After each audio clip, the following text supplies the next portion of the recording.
I just want to, say that we love you. We got your music. This is Pittsburgh. We love you, Yahoo. That's it. I'm not sure. This is Pittsburgh. We love the Yahoo. Yes, we go well together. I was wondering if you could do estimated profit for us. Oh, that would be wonderful. I'll check in with the guys and see if that's something that Thank you. What inspired you to chop off your beard? Very, very humid day.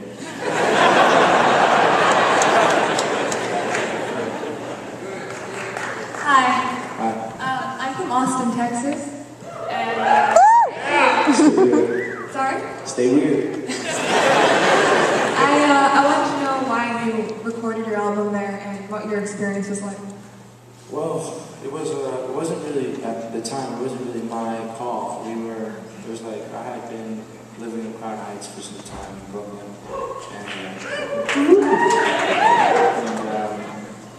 and I got married, and then I bought a van, and I got an agent somehow, because I played a few shows in New York that went well, and what happened there? What was your question again? I was asking why you recorded that album at Stove's in Austin. So the way it happened was so we went out on tour, we started playing shows, and we had booked a show, with that plan. We had booked a show at 8 a.m. at a Jewish school on the Upper West Side for their monthly donut party. And Awesome. And a record executive, a guy named Michael Kaplan, wanted to see us. He had heard about us. And came and performed there, and after that, we ended up signing a deal. And he had a connection with Austin, Texas, because he had recorded those Sloman Boys there recently. And I think he loved the idea. He had a background culturally in Judaism, and he's had this idea of this, I think, the blending of this cowboy culture with this Pacific culture with this reggae thing. And he thought it was good vision. Thank you. Yeah. Was good.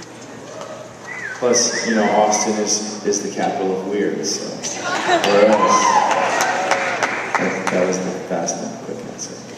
Hi, I'm from New Jersey. You can take the mic and It's okay. It's okay. Can you sign my tickets? Is that allowed? Well, not on everyone else's time, but maybe later. Later? Yeah, Okay, we'll make that happen. Thank you. But you're the only one. If anyone else asks, that's a wasted question as far as I'm concerned. Hi, how you doing? I met you a couple times, and I just want to take the time to say thank you very much for everything you've contributed as far as your music and Thanks. I read your thoughts all the time on Facebook, and it just inspires me a lot. And my family's very inspired by you, and my daughter is 6 years old. She sings one day every single day, which is beautiful. I love it. So my question to you is, when you wrote that song, what was your inspiration? Where did you find it? That's what I was hoping for. Your scenario, people their kids listening to it in the morning and just being yes, right, take over the world.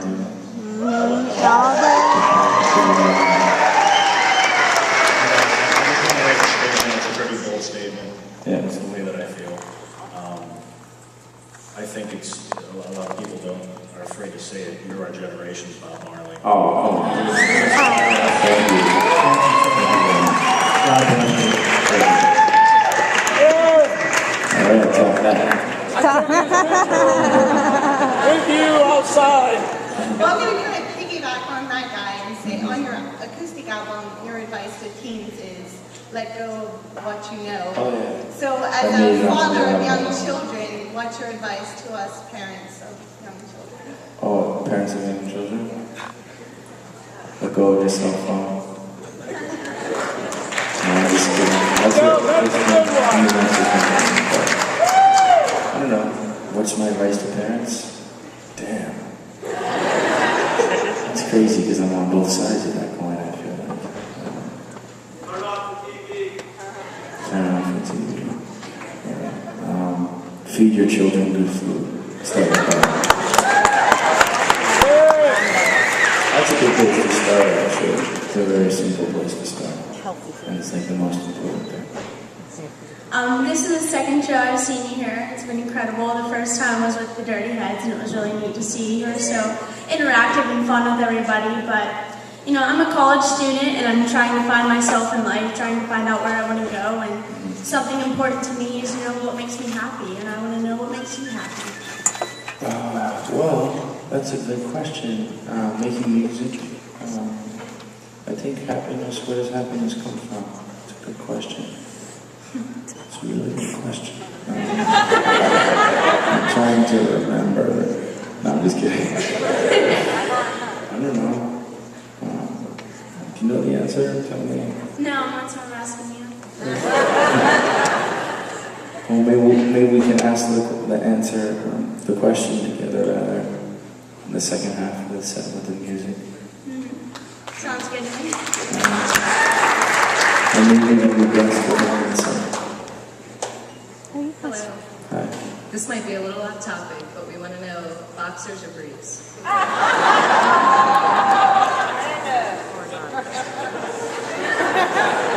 not sure how to answer that question. Just to lighten the mood, you know. What's the combo? I do the combo. Boxer briefs. Yeah, but the loose ones. You know me, I like to keep it loose. And easy, you know. I'm breezy. Easy going.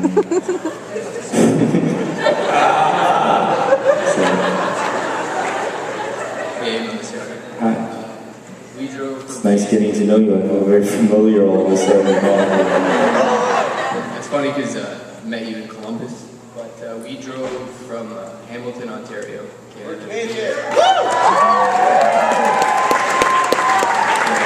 We drove From the motherland. From the motherland. from Motherland. So we just want to know if you're ever going to come to Canada. We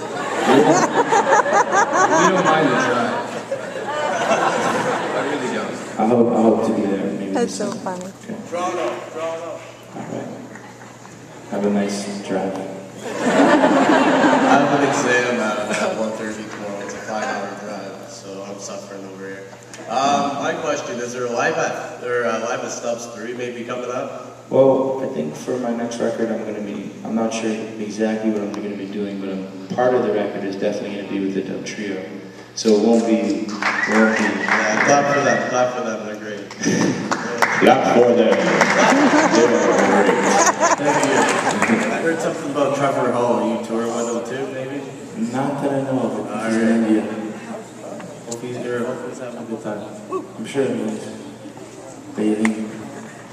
Elephants. When you were young, I'm Chris, by the way. When you were young, like, what made you want to do this?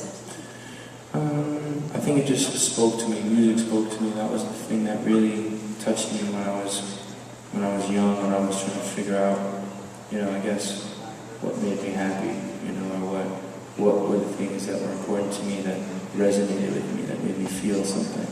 And music was the thing. I remember actually different aspects of it, that made me feel really strong and connected. And I just had a feeling that was how I could contribute. But I didn't know how because I didn't play an instrument. But I guess at some point I realized it would come through the voice. I'm Yaakov, Hi. and I was wondering, I saw your music videos, and I'm very into film, and I was wondering where you film them. Well, the last one, Sunshine, was in Israel. And the other ones have been filmed in different places. Yes, New York and pretty much New York. And do you go to Israel just to film one music video? Oh, hell yeah, field trip, dude. We do this for a living. We just try to make it fun, Go to Israel. Make a video. Is it the It's Kotel? gonna be awesome. Yeah, but Is it the Kotel? Kotel, yeah, of course, always. It's the wall. It's the wailing wall from us. I think like a few more questions, and then we're gonna play some more music, right?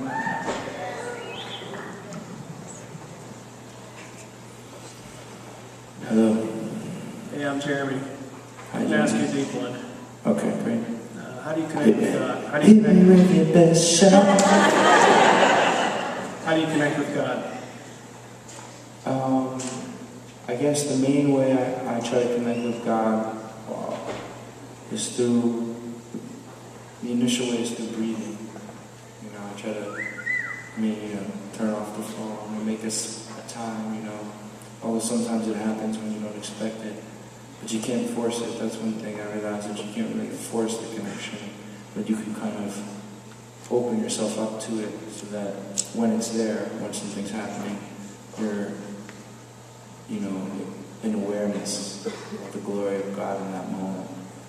And you can tell yourself all the time in your head, you know, well, I should be happy for this thing, or look how beautiful this thing is. But sometimes you see something beautiful that doesn't match how you feel inside. So the idea is to somehow carve out the space to allow for the connection between both sides. And interestingly enough, it relates to the portion which I put up on Facebook, this idea of a half shekel, that a person is a half. And it's represented by God's name, the Yud, which is 10 and whole, and the Hey, the love and the Hey. The first Hey is understanding, and then there's a bridge from understanding to the world, so from the inside to the outside. It could be a bridge, or it could be a knife. It could be a disconnect, or it could be a connection. And I think it's appropriate because we are in the land of 700 bridges.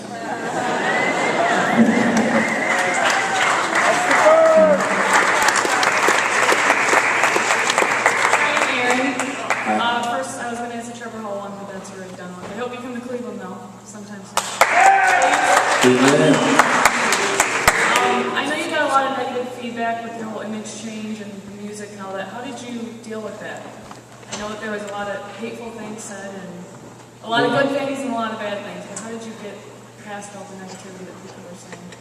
I don't know, I guess it was, I tried not to be overrun by it, or like be too connected to it, you know, because, you know, essentially what happened and what I did came from within, within myself. It wasn't about what, to me, like how people would react to it. I wasn't thinking about how my shaving might hurt somebody in some way, you know what I mean? And that's not why I would or wouldn't do it. It's my face. You know? I mean, regardless of what it represents to whoever it is, it could represent different things to different people. Some people could represent religious things, some dudes are just huge fans of the beard. And they're emotionally hurt by when someone shaves. You know, it's like a knife, it has nothing to do with religion. So, anyway, that decision for me came from a lot of, you know, inner struggle and back and forth, and it wasn't a light decision, you know. So when seeing people's judgments, I guess the main thing what I realized is, first of all, like, wow, the amount of judgment that people have about something that they think they know about. And one of the major lessons that I know from the Torah is not to judge someone until you've walked in their shoes, you know. Because a person's life didn't start with that moment, with that thing. You know, there's a history, and everything is connected, you know. So I think what the lesson for me coming out of that was to watch that with myself and my own judgments, quick judgments that I have, and say, wow, you know, I have to watch out for that. You know? All right, well, thank you. We love you. So. Thanks.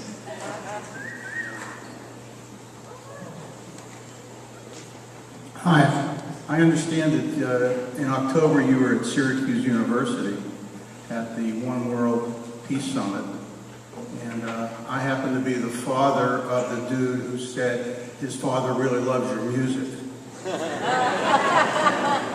And I was just wondering if you had an opportunity to meet the Dalai Lama at that summit, and if so, how did he influence you? I met the Dalai Lama, and he spoke with the different artists that were performing, all of us in the room, and I thought he seemed like a really great guy.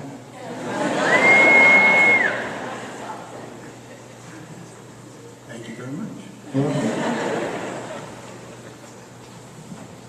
Can you film a video in Pittsburgh? That's a great idea. Maybe what we should do is have you write up an idea for a video in Pittsburgh. Maybe.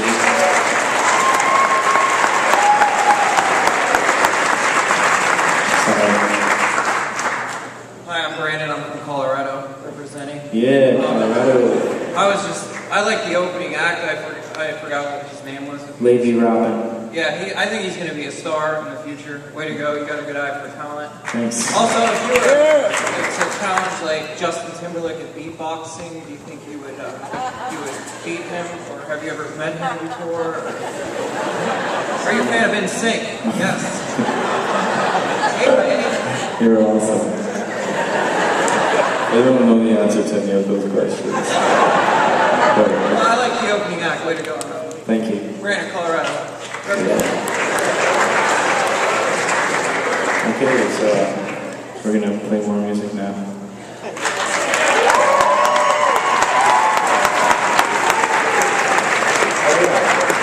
I'm gonna invite a friend of mine, who's a guy I met here in Pittsburgh. When I was just starting out, one of the very first places that I performed was here in Pittsburgh. The rabbi here, Shmuel Weinstein,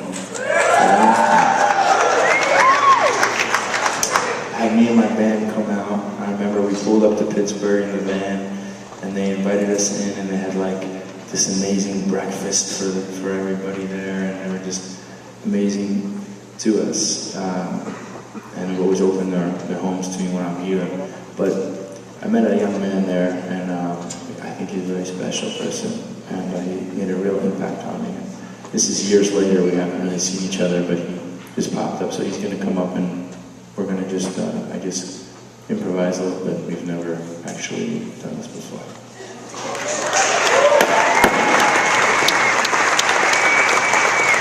And he's just using Dave's guitar. Sorry. In case you haven't seen that.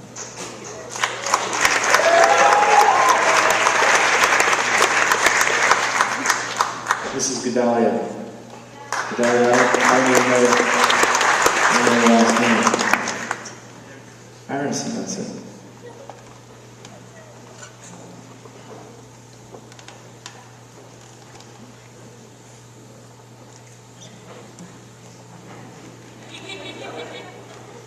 How you doing? Good.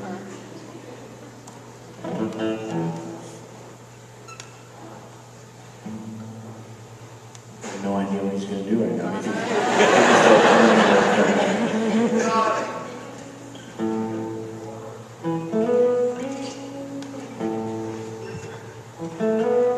And Aaron and Brian, you guys can join us.